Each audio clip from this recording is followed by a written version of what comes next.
vamos abrir agora no livro de Atos dos Apóstolos, capítulo 25. Interessante, essa semana eu fui ver quando nós começamos a exposição de Atos, e foi em junho de 2018. Ou seja, nós temos já 2 anos e 2 meses de exposição de Atos. Vai até o capítulo 28, então eu acho que novembro, ou no máximo final do ano, se Deus permitir, nós vamos encerrar a exposição de Atos e vamos passar para João. Atos 25, primeira seção, do verso 1 até o versículo 12. Tendo, pois, Festo assumido o governo da província, 3 dias depois subiu de Cesareia para Jerusalém. E logo os principais sacerdotes e os maiorais dos judeus lhe apresentaram queixa contra Paulo e lhe solicitavam, pedindo como favor, em detrimento de Paulo, que o mandasse vir a Jerusalém, armando eles cilada para o matarem na estrada. Festo, porém, respondeu achasse Paulo detido em Cesareia e que ele mesmo muito em breve partiria para lá. Portanto, disse ele, os que dentre vós estiverem habilitados, que desçam comigo, e havendo contra este homem qualquer crime, acusem-no. E não se demorando entre eles mais de 8 ou 10 dias, desceu para Cesareia e no dia seguinte, assentando-se no tribunal, ordenou que Paulo fosse trazido. Comparecendo este, rodearam-no os judeus que haviam descido de Jerusalém, trazendo muitas e graves acusações contra ele, as quais, entretanto, não podiam provar.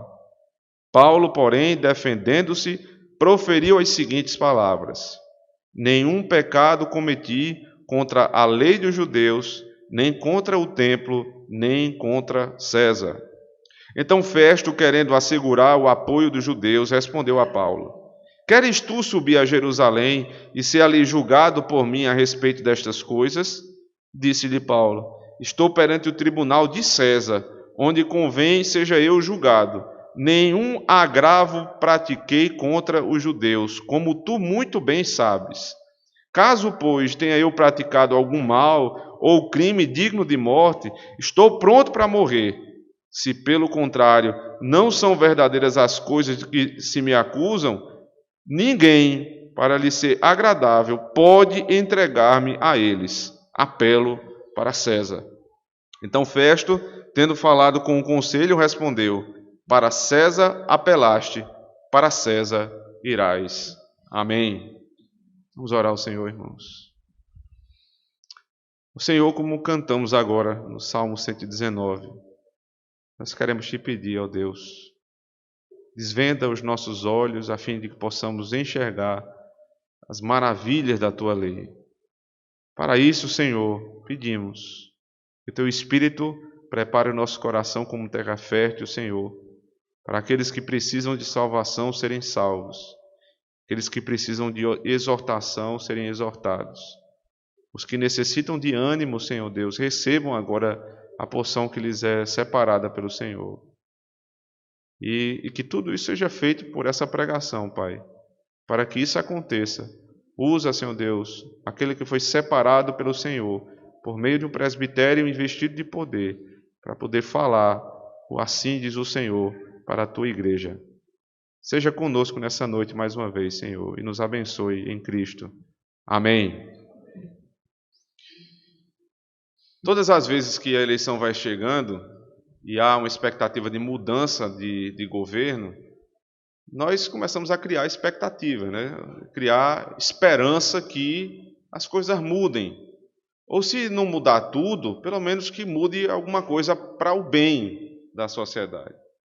Nossa esperança, nosso ânimo está nisso, que nós vamos votar, que dentre os candidatos haverá um que Deus vai usar para o nosso próprio bem. Então, sempre que a cada 2 anos chegamos próximo da eleição, a expectativa é o próximo governo, se Deus permitir, vai ser melhor. E é por isso que nós investigamos os candidatos, nós queremos saber quais são suas propostas, qual é a equipe de trabalho, para que o próximo governo seja melhor do que esse. Ora, em sã consciência, ninguém vai torcer para que o próximo governo seja pior. Né? Isso eu digo em sã consciência, não excluindo a possibilidade de que haja aqueles que vão defender que o governo que foi eleito ou que vai ser eleito seja pior, porque existem aqueles que são oposição pela oposição. Mas isso não é sábio. O que nós devemos fazer, como diz o apóstolo Paulo na sua primeira carta, no capítulo 2, versículos 1 e 2, é orar pelas nossas autoridades para que tenhamos vida mansa e tranquila aqui na terra. Então há sim uma certa dependência do povo em relação ao seu governo. Não é uma dependência como nós dependemos de Deus. Nós não podemos depender do governo como dependemos de Deus. Ele não pode ser o nosso Senhor nesse sentido. Mas é óbvio que o poder que o próprio Deus deu ao magistrado civil traz consigo consequências para o bem e para o mal. Por isso é que a gente espera que o governo seja melhor. Em Atos 24, nós estávamos em um determinado governo. Em Atos 25, nós temos a mudança do governo. E a expectativa do apóstolo Paulo certamente é que o próximo fosse melhor. Porque no capítulo 24, quando Paulo foi levado pela terceira vez em julgamento diante de Félix, governador de Cesareia, de uma província ali do Império Romano, os irmãos sabem que o Império Romano, na época, ele abraçava quase todo mundo. Né? Então o imperador ficava em Roma, mas ele precisava de ter vários governadores e outras estruturas ali de governo menores dentro do próprio império para que fosse possível governá-lo. Então, Paulo havia sido levado para Cesareia depois de quase ser morto diante dos judeus em praça pública, sendo resgatado por um chefe da guarda do Império Romano e preso. Né? E lá na prisão ele também tentou, ele quase era resgatado pelos judeus pedindo que fosse julgado no Sinédrio, porque o que eles queriam era matar o apóstolo Paulo. Os irmãos sabem muito bem disso. Lucas, quando escreve o texto, não deixa dúvidas que o propósito era matar o apóstolo. O guarda ali do Império Romano levou Paulo para Cesareia com o intuito de guardá-lo para que ele não fosse morto. Chegando em Cesareia, ele se encontra com Félix, o governador da época, que claramente era um homem corrupto. Lembrando aos irmãos que Félix havia se casado com Drusila, que era mulher do rei Assis, deixou o rei ainda em casamento para ficar com o Félix. Félix era um homem que vivia de suborno quando precisava julgar alguma causa. O verso 26 deixa claro como ele passou o tempo todo esperando um suborno do apóstolo Paulo. E aí, quando Félix é retirado, a história diz que Félix precisou ser deposto, inclusive, né, porque ele era cheio de conchavos, e chega uma hora que quem vive de conchavo não consegue sustentar aquela estrutura de toma lá, dá cá, até uma hora que alguém foi lá e acabou com aquele governo de Félix, dando origem a um novo governo, que é agora aqui declarado como Pórcio Festo. Veja no verso 1. Pórcio Festo é o novo governador de Cesareia, que tem sobre a sua guarda um certo preso chamado Paulo. Como é que vai se dar esse governo de Festo? Observe o verso 1. Tendo, pois, Festo assumido o governo da província, a província de Cesareia, 3 dias depois subiu de Cesareia para Jerusalém. E logo os principais sacerdotes e os maiorais dos judeus lhe apresentaram queixa contra Paulo e lhe solicitavam, pedindo como favor, em detrimento de Paulo, que o mandasse vir a Jerusalém, armando ele cilada para o matarem na estrada. Então Festo, assim que assumiu o governo, 3 dias depois ele deixa Cesareia e vai até Jerusalém. Os irmãos sabem que a sede de todo o aparato religioso de Israel é em Jerusalém, era especialmente em Jerusalém naquela época. Ali estava o Sinédrio, ali ficavam os principais sacerdotes, ali era feito o sacrifício, e eles esperavam que na ida saindo de Cesareia, indo até Jerusalém, esse governador pudesse ouvi-lo. E é impressionante, irmãos, a diligência que esses homens têm em fazer o mal. É uma coisa impressionante. Quando eles ouviram a pregação do apóstolo Paulo, a primeira tentativa foi pública, de tentar matá-lo.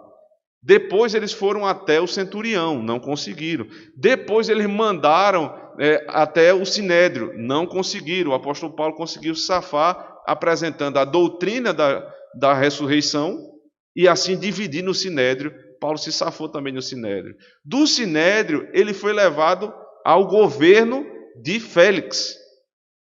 E teve que encarar um grande advogado da época, que foi citado no capítulo 24, Tértulo. Mas sempre o narrador deixa claro uma informação. Observe lá no final do verso 7. Não podiam provar. Tudo que eles faziam, todas as acusações, eles não podiam provar. E mesmo assim, eles continuavam. Mal Festo assumiu o governo, os mesmos homens estavam procurando matar o apóstolo Paulo. Isso é interessante observar porque Paulo já estava há 2 anos preso e você não vê em momento nenhum esse instinto de urgência no apóstolo Paulo em se defender e se safar da situação. Por quê? Porque Paulo confia na providência de Deus. Porque mesmo quando eu estou sendo injustiçado, é a vontade de Deus que permite que isso aconteça. Mesmo quando eu sofro, eu entendo que na providência do Senhor Ele pode me tirar dessa situação. Já o ímpio, ele não se submete à circunstância porque ele não crê na providência de Deus. O texto de Atos dos Apóstolos deixa claro muitas vezes, inúmeras vezes, como Deus está conduzindo a história para aquela promessa de Cristo no capítulo 1, verso 8, que o evangelho se espalharia desde Jerusalém até os confins da terra. Isso está sendo conduzido sabiamente pelo Espírito ao longo da história. Então, quem conhece o poder da palavra de Deus e o poder da providência de Deus, não fica impaciente em nenhuma situação, ainda que você esteja preso injustamente. Por outro lado, homens que tentaram a primeira, a segunda, a terceira, agora a quarta vez que eles tentam matar o apóstolo Paulo, não conseguem deitar e dormir à noite porque a sua mente não para de maquinar o mal. Daí, irmãos, nós devemos lembrar que impaciência não deve ser encarado simplesmente como algum tipo de perfil da pessoa, de personalidade. Porque impaciência é outro nome para incredulidade. Os que creem são pacientes, os que não creem são impacientes. Cristo, quando falava a esse respeito lá em Mateus capítulo 6, ele disse, não andeis ansiosos por coisa alguma. Aí ele começa a mostrar na criação. Vejam como andam os pássaros, sempre bem vestidos, nada falta para eles. Vejam como andam, como vivem, né? As plantas, todas elas têm o que precisam. Elas não conseguem nem trabalhar, mas nada lhes falta. Aí Cristo diz, será possível que Deus vai sustentar planta e ave e não vai sustentar a coroa da criação? Será possível que Deus vai deixar faltar alguma coisa na tua casa? A impaciência, a ansiedade é sinônimo de incredulidade. Paulo ficou sereno, porque ainda que injustamente acusado, ele tinha a seu favor a providência de Deus. Porque se tem uma bênção na vida do homem, é sofrer por conta daquilo que não fez. Se você pode ser um homem bem-aventurado nessa terra, é você sofrer por aquilo que você não fez. Porque Pedro diz isso nas suas cartas. Ora, se vocês sofrem sendo crentes porque fizeram o que é mal, qual é o benefício que vocês têm com isso? Porque os ímpios também sofrem porque fazem o que é mal. Mas vocês devem se gloriar, se fazendo o que é bom, mesmo assim são perseguidos. E a perseguição é implacável. É a primeira, a segunda, a terceira, a quarta vez, e eles não param. Qual é o favor que eles estão pedindo aqui? Veja, é rápido o que eles querem, verso 2. E logo os principais sacerdotes e maiorais dos judeus lhe apresentaram queixa contra Paulo e lhe solicitavam, pedindo como favor, em detrimento de Paulo, que o mandasse vir a Jerusalém, armando ele cilada para matarem na estrada. O que é que eles estavam pedindo? Um favor ao governador. Veja a situação de Festo. Por que eles estão pedindo aqui esse favor? Porque eles se lembravam que Félix, o antecessor de Festo, era um homem que titubeava entre agradar, né, o que é certo, fazer o que é certo, e agradar os judeus. Então, toda hora ele estava tentando fazer esse jogo. Né? Uma hora ele queria receber dinheiro de Paulo, outra hora ele tentava, de algum modo, fazer o certo, mas quando ele era pressionado, ele voltava atrás. Pensando nesse tipo de governo, os judeus foram lá e tentaram mais uma vez. Porque é assim, irmãos, quando você é investido de autoridade, as pressões são muitas.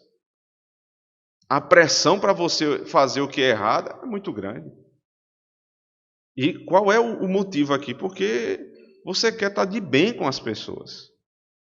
Nenhuma liderança quer ter a antipatia dos seus liderados. Isso não é natural.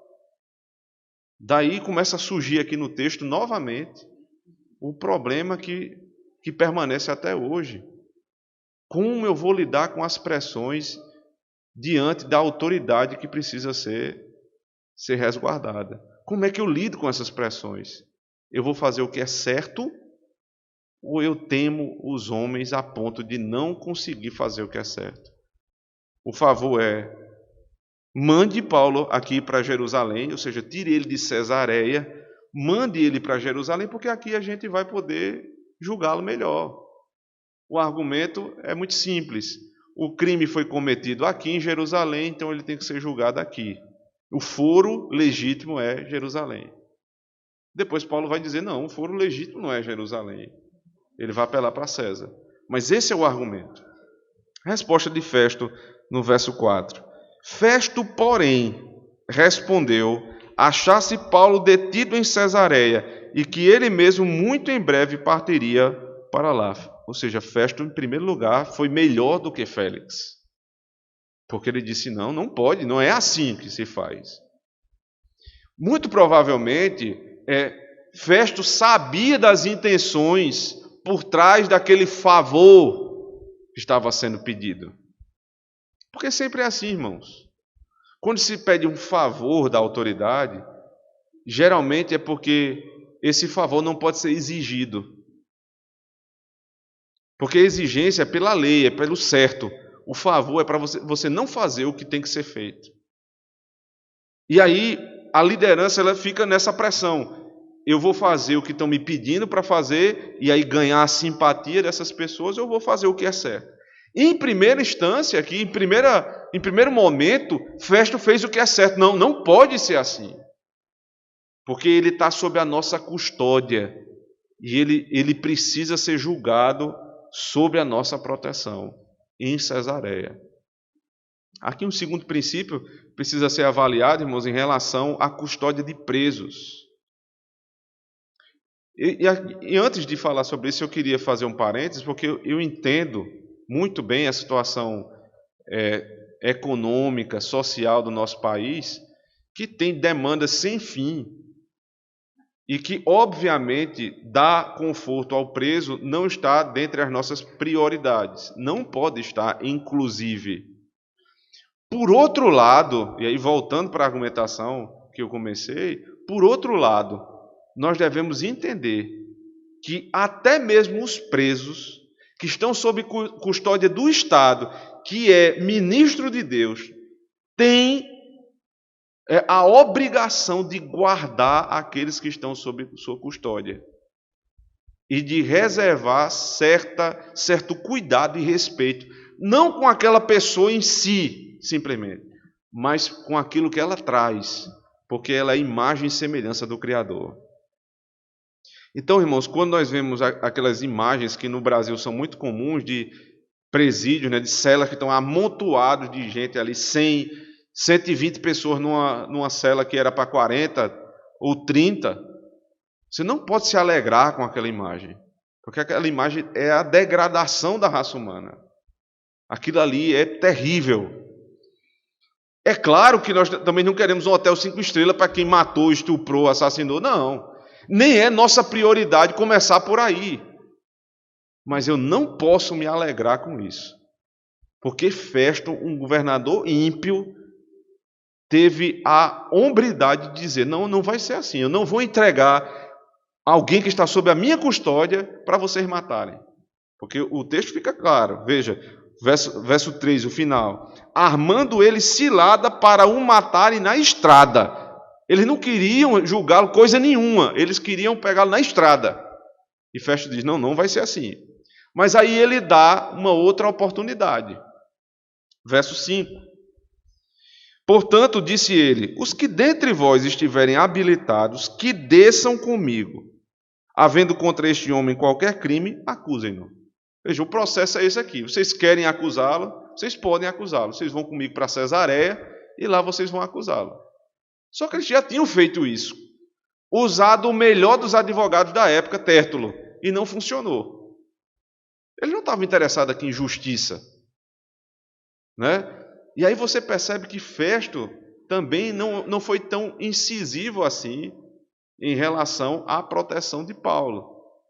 Porque se você tem um preso que já foi 3 vezes julgado e absolvido, não há prova contra ele, e na primeira pressão que você tem, você diz: então vamos levá-lo para julgamento de novo? Então é porque esse homem, esse governador aqui, também não era tão melhor assim do que Félix. E à medida que ele vai sendo pressionado, isso vai ficando mais claro. Verso 6 continua. E não se demorando entre eles mais de 8 ou 10 dias, desceu para Cesareia. E no dia seguinte, assentando-se no tribunal, ordenou que Paulo fosse trazido. Isso é uma característica positiva de Festo. Ele volta para Cesareia. No dia seguinte da volta, ele já está sentado para julgar o apóstolo Paulo. No Brasil, sempre que a gente fala de justiça, o exemplo mais esdrúxulo sempre é o nosso. No Brasil, existe até mesmo um provérbio popular para falar a respeito de demora da justiça. A justiça brasileira, ela demora, mas não falha. Eu não vou nem entrar no mérito se é assim mesmo no Brasil ou não, porque entendo que algumas vezes ela demora e falha, né? Mas só o fato de demorar já é uma falha da justiça. O fato de uma justiça demorar, isso é uma enorme falha. Por um motivo óbvio, irmãos. Toda vez que um crime é cometido, que um pecado é cometido e não é tratado, e aquilo vai tomando força, o que é que as outras pessoas que estão envolvidas pensam? Veja, ele fez, não deu em nada, o que é que tem eu fazer também? O sentimento de impunidade, ele faz com que seja ativado um desejo de fazer o mesmo mal. Por outro lado, a vítima que sofreu diretamente com aquilo, por conta da impunidade, ela cultiva uma tristeza muito grande no seu coração. O sentimento de injustiça é algo terrível. Por isso que você vê aí pais e mães que têm filhos que foram mortos, eles passam o resto da vida tentando colocar atrás da cadeia aqueles que fizeram mal. Por que eles fazem assim? Porque eles não vão sossegar enquanto a justiça não for feita. A justiça nem pode demorar e nem pode falhar. Com isso, eu estou falando também da justiça dentro da igreja. Quando os casos de pecado eles vão se alastrando no meio do povo de Deus, isso não é tratado, obviamente consequências virão. Porque isso vai se alastrar. O sentimento de impunidade faz com que a moralidade daquela igreja ela baixe cada vez mais. Porque você vive de modo ímpio e nada acontece. Então, há um incentivo à imoralidade. De onde é que isso vem? Isso vem da nossa casa. quando os pecados dentro de casa não são tratados. Porque nós somos às vezes mais duros quando os nossos filhos quebram alguma coisa de valor em casa e a gente disciplina de um modo muito pesado porque eles quebraram algo que era do nosso interesse e que para nós tinha grande valor, mas nós não os disciplinamos com o devido rigor quando eles pecam contra o Senhor. Os nossos filhos mentem, às vezes a gente até tem vontade de rir porque eles mentiram, porque é um malandro, porque é um menino esperto, porque ele está aprendendo como é que a vida é. Não pode ser assim. Não permita que o pecado se alastre dentro da sua casa. Se você viu o seu filho mentindo, você vai lá e corrige. Se você vê malícia na sua filha, no seu filho, você vai lá e corrige. Rápido. Porque de um vai passar para o outro, do outro vai passar para o outro, daqui a pouco está a sua casa inteira no meio do pecado. Porque não foi tratado o problema na nossa casa. E aí, mais uma vez, um homem ímpio está nos ensinando aqui. No dia seguinte, ele se sentou no tribunal e Paulo foi trazido. Agora, verso 7. Comparecendo este, rodearam-no os judeus que haviam descido de Jerusalém. Essa passagem é tremenda, porque nos faz lembrar do Salmo 3, quando Davi fala que o número dos meus adversários só aumentava. Que é exatamente a cena de Cristo, quando foi entregue. O número era uma multidão que estava contra ele, e preferiram Barrabás a Cristo. Porque assim será com todos aqueles que vivem uma vida santa e piedosa, o número dos teus inimigos vai aumentar. Só tem um jeito do número dos teus inimigos não aumentar, é se você negociar a sua fé. Mas se você for firme, Deus vai lhe dar bons amigos, mas são poucos. São muito poucos. Mas o número dos inimigos vai aumentar. O que é que eles faziam? Parte B do verso 7, trazendo muitas e graves acusações contra ele, as quais, entretanto, não podiam provar. Paulo, porém, defendendo-se, proferiu as seguintes palavras: nenhum pecado cometi contra a lei dos judeus, nem contra o templo, nem contra César. Eu acho interessante aqui o pastor Paulo Anglada, ele comenta esse versículo e diz assim: eu não acredito que toda a fala de Paulo foi essa. Certamente deve ter, o discurso foi mais longo. Mas o que Lucas registrou é para que ficasse claro. Ele está dizendo: eu sou inocente. Eu não cometi esses pecados. O que é que ele deve ter dito em seguida? Ele começou a pregar o evangelho. Porque Paulo não perdia uma oportunidade de pregar o evangelho. Então, em primeiro lugar, eu não cometi nada contra César. Eu não me insurgi contra César, nem liderei uma revolta contra o imperador. Segundo, não profanei o templo, porque eu não levei nenhum gentil para dentro do templo. Terceiro, eu não quebrei a lei do Senhor. Eu tenho me mantido puro diante do Senhor.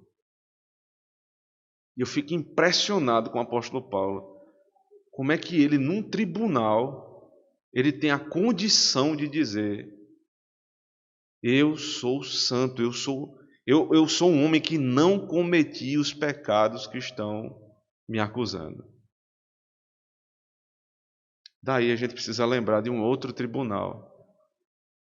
O tribunal que todos os pecadores vão ser colocados no último dia. E você que está aqui ouvindo a pregação do Evangelho, um dia prestará contas diante desse tribunal. E ao contrário do que Paulo está dizendo aqui, que em relação a esses pecados ele não pecou, ele não cometeu tais pecados, você não terá condições de dizer diante do Senhor que é santo e puro. Porque todos pecaram e carecem da glória de Deus. Paulo aqui vai apelar para César. Ele vai apelar para César, você vai apelar para quem? Para quem você vai apelar? Então, verso 9, Festo, querendo assegurar o apoio dos judeus, respondeu a Paulo: queres tu subir a Jerusalém e ser ali julgado por mim a respeito destas coisas? Disse-lhe Paulo: estou perante o tribunal de César, onde convém seja eu julgado. Nenhum agravo pratiquei contra os judeus, como tu muito bem sabes. Caso, pois, tenha eu praticado algum mal ou crime digno de morte, estou pronto para morrer. Se, pelo contrário, não são verdadeiras as coisas que me acusam, ninguém, para lhe ser agradável, pode entregar-me a eles. Apelo para César. Depois dessa... Veja qual era a opção que Paulo tinha. Festo foi cada vez mais pressionado, até o ponto que ele ficou entre fazer o certo e agradar os judeus de uma vez por todas. Ele não podia ter uma terceira opção. Então ele chamou Paulo num canto e disse: Paulo, vamos fazer o seguinte, você vai ser julgado por mim, mas vai ser lá em Jerusalém. Você concorda?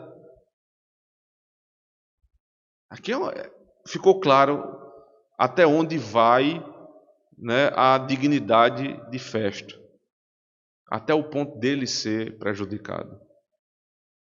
Porque Paulo diz aqui, veja, verso 11, no final do verso 11, ninguém para lhe ser agradável pode me entregar. Ou seja, Festo, e ele disse antes, tu muito bem sabes, verso 10, que eu não cometi nada disso. Festo, você sabe, você é governador.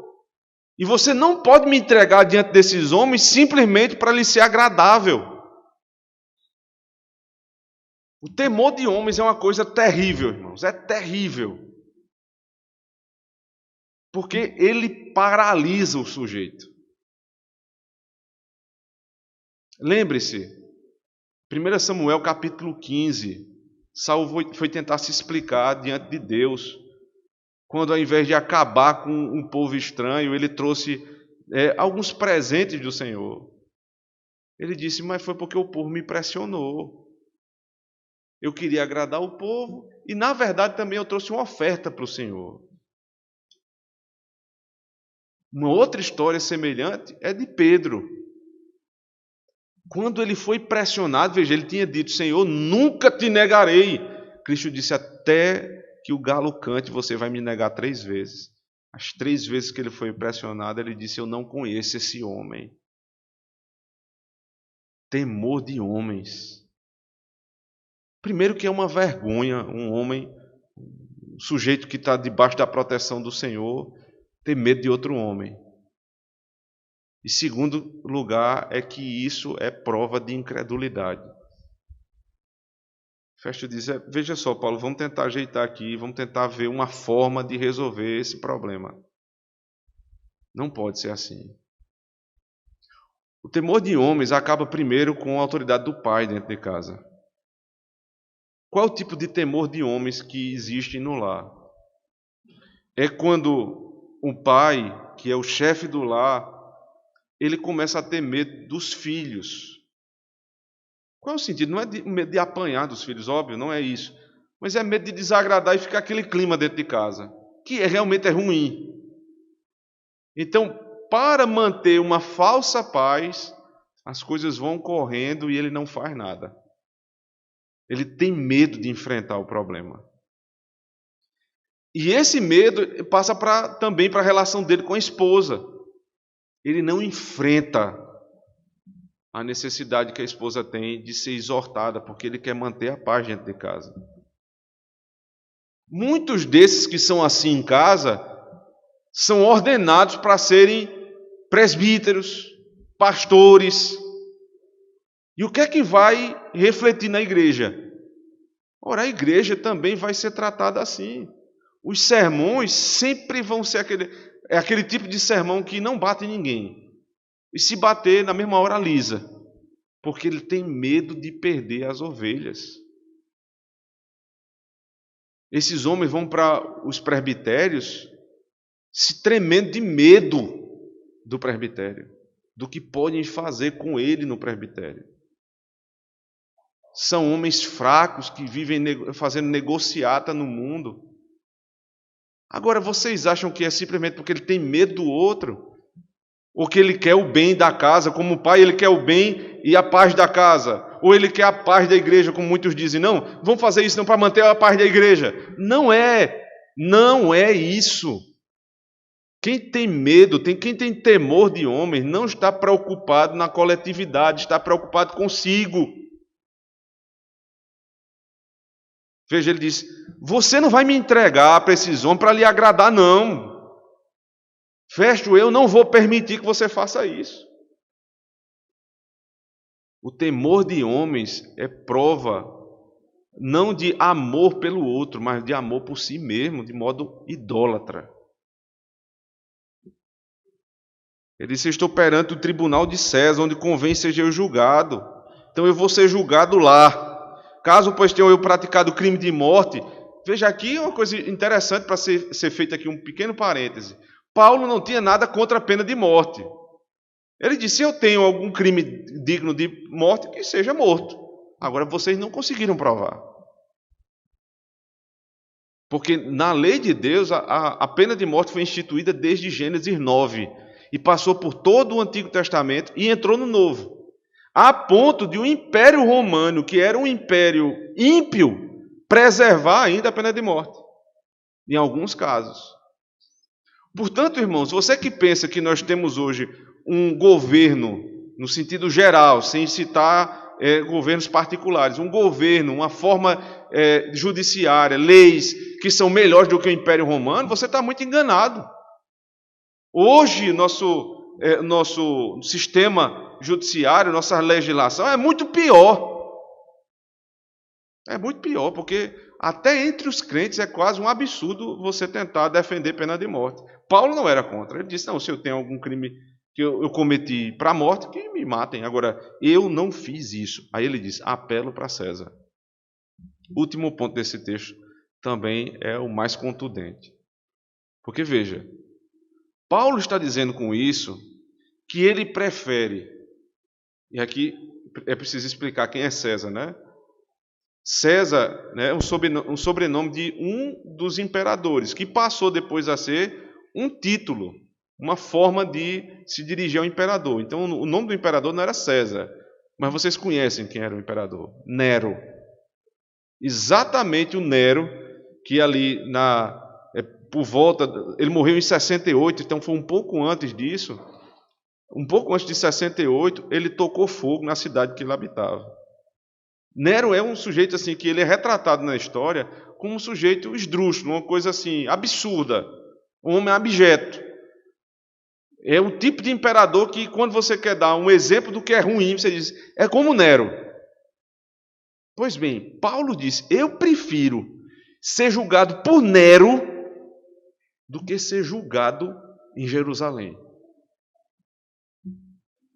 Vocês têm ideia do que é que Paulo está dizendo aqui? Eu prefiro ser julgado pelos ímpios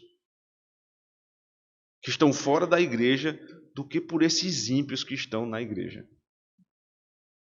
E é óbvio que aqui ele não está desfazendo das leis da igreja, mas é porque aqui é um problema civil. Então ele diz, eu prefiro, nesse caso, ser tratado por Nero, um louco.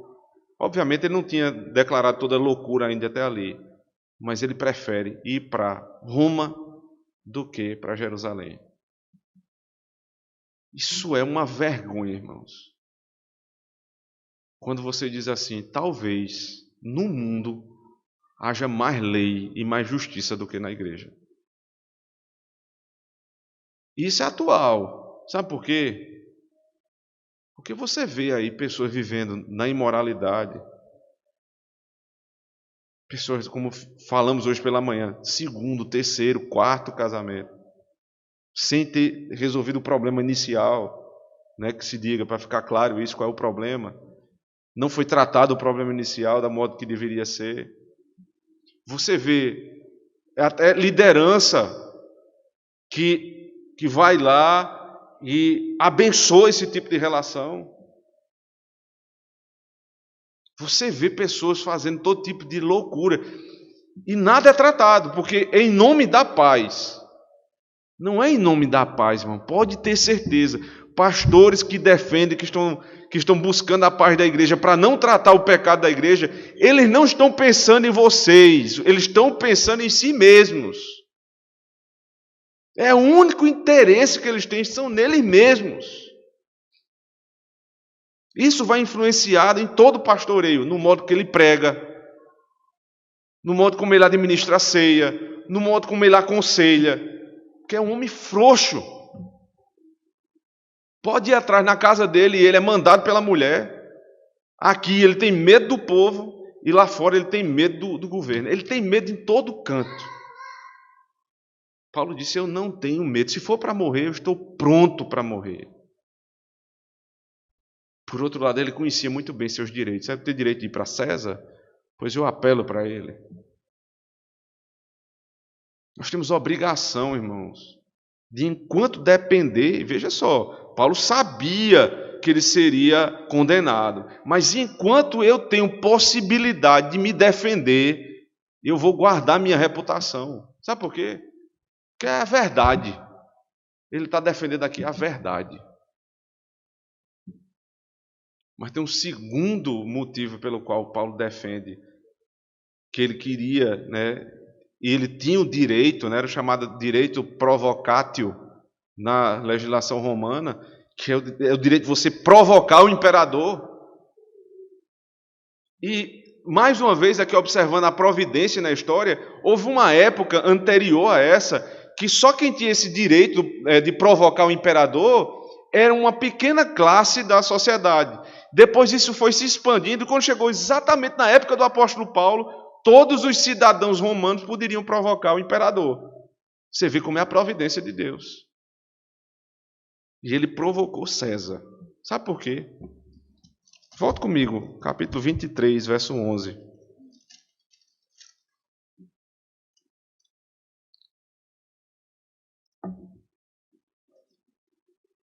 Na noite seguinte, o Senhor, pondo-se ao lado dele, disse, coragem, pois do modo porque deste testemunho a meu respeito em Jerusalém, assim importa que também o faças em Roma.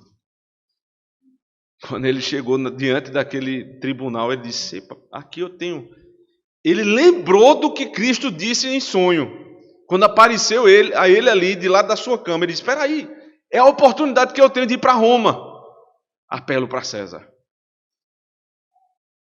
Isso é confiar na providência do Senhor. O Senhor disse, o Senhor cumprirá. E ele vai para Roma, e vocês vão ver que o final do texto de Atos, até o Atos 28, ele está preso em Roma, domiciliarmente, pregando até para os funcionários do império. Não tenha medo, mas confie na providência do Senhor. Foi o recado que foi dado pelo Senhor. Quando houve a pressão em cima do apóstolo Paulo, ao invés de ele amenizar o discurso, ele enfrentou o governador e usou da lei. Agora eu quero ir para César, para poder pregar o evangelho. Aqui você tem um pastor de coragem. Aqui você tem um homem de Deus. No capítulo 24, ele disse a Félix e Drusila, pregando a respeito do juízo vindouro, da temperança, domínio próprio e da justiça, para apontar o pecado de adultério que eles viviam. Agora, diante de Festo, não fez conchavo, apelo para César. Irmãos, tribunais são lugares onde os crentes devem se manter tranquilos. Óbvio, se eles forem inocentes. Porque Cristo havia dito ao apóstolo, e é como uma espécie de promessa que vai se cumprir ao longo da história, que se nós formos piedosos, nós vamos ser levados aos tribunais, formais ou não. Vamos ser julgados por todos. E ele disse, quando vocês estiverem diante desses homens, o Espírito de Deus há de colocar a palavra na vossa boca. Não tenham medo de serem julgados. E se vocês estiverem sendo julgados porque fizeram um bem, aí é motivo de alegria. porque nós estamos sendo, como Cristo, perseguidos por conta da justiça. Já aqueles que vão um dia se encontrar com o Senhor no Supremo Tribunal, veja que Paulo aqui apelou para cima, né? É como se fosse o Supremo Tribunal aqui do Império Romano. Eu lhe pergunto, quando você estiver diante do Senhor, você vai apelar para quem? Você não tem para quem apelar. Você vai ser julgado e condenado, porque a justiça de Deus nem tarda nem falha. Mas tem uma esperança. Existe um modo pelo qual você pode se livrar desse julgamento. É se você crer no Senhor Jesus Cristo, o mesmo Cristo do apóstolo Paulo, que um dia foi perseguidor da igreja, estava condenado, e ao crer no Senhor, passou a ser perseguido pelos falsos religiosos da sua época. Esses que confiam no Senhor, lembrem-se, vocês que já creem no Senhor, que o que está dito sobre nós lá para o fim da história é que nós vamos julgar o mundo. Você não deve ter medo de julgamento, você vai julgar o mundo. É por isso que é revoltante, irmãos, quando um crente bota outro crente na justiça. O apóstolo Paulo diz, pelo amor de Deus, não existe um sábio no vosso meio para resolver essas causas. Vocês têm que ir para o mundo, para um juiz ímpio. Ele diz, vocês não sabem que vocês vão de julgar até mesmo os anjos? Nós não entramos em juízo, porque fomos justificados por conta da obra de Cristo no tribunal de Deus. Fique tranquilo, irmão, se você for julgado por aquilo que você não fez, porque é um grande privilégio. Tema se você for julgado por aquilo que você fez, sem ter para onde apelar. E por fim, não temam homens, como Cristo nos ensinou. O máximo que eles podem fazer é matar o nosso corpo. Temam aquele que pode lançar o nosso corpo e a nossa alma no inferno. Amém. Vamos ficar de pé, vamos orar ao Senhor. E em seguida cantaremos o Salmo 140. Obrigado, Santo Deus, porque o Senhor atendeu a nossa oração e falou conosco essa noite, Senhor. Pedimos que o Senhor nos faça colocar em prática aquilo que nos foi ensinado. Que os homens, quando assumirem, Senhor Deus, em casa a figura do Pai, sejam destemidos, Senhor. Não para fazer o que dá na cabeça, mas para cumprir as ordens do Senhor em casa. Sem ter medo, Senhor, das pressões desse mundo. Ó Deus, que a nossa igreja, em especial, e todas as demais igrejas possam ter uma liderança firme, que deseje mais agradar a Ti do que aos nossos irmãos. Porque se agradarmos ao Senhor, certamente isso será uma bênção para os irmãos. Mas se o nosso interesse for agradar os irmãos, nós estaremos fazendo o pior mal que poderíamos para eles, Senhor. Dá-nos também bons governantes, ó Senhor, nas próximas eleições, um bom prefeito, bons vereadores, que não tenham apenas a intenção de fazer o bem, mas a coragem de colocá-lo em prática. Tenha misericórdia de nós, Senhor, em Cristo. Amém.